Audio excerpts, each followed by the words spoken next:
रिया अभी अभी शादी होकर इस घर में आई थी। शादी से 2 महीने पहले उसे एक गंभीर बीमारी हुई थी, जिसकी दवाइयों ने उसके सारे बाल गिरा दिए थे।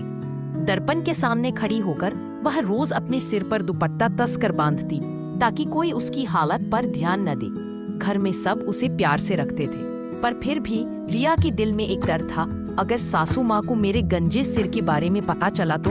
एक दिन गर्मी ज्यादा थी। रिया रसोई में काम कर रही थी कि अचानक उसका दुपट्टा फिसलकर नीचे गिर गया। सामने खड़ी उसकी सास शांता देवी यह देखकर हैरान रह गईं। रिया घबरा गई और बोली, मां जी, मैं बस ठीक होने की कोशिश कर रही हूँ, इसीलिए ऐसे। शांता देवी ने उसके कांपते हुए हाथ पकड़े और कहा, अरे पगली, बालों से सुंदरता नहीं होती, दिल से होती है, और तू तो बहुत सुंदर है। इतना कहकर उन्होंने अपनी अलमारी से एक चमकदार स्कार्फ निकाला और रिया के सिर पर प्यार से बांध दिया। फिर मुस्कुराकर बोली, जब तक तेरे बाल वापस नहीं आ जाते, मैं तेरे लिए हर रोज अलग अलग स्कार्फ खरीदूंगी, और अगर तू चाहे तो हम दोनों एक जैसे ही स्कार्फ पहनेंगे। रिया की आंखों से आंसू निकल आए। पहली बार किसी ने उसके मन का डर ऐसे मिटाया था।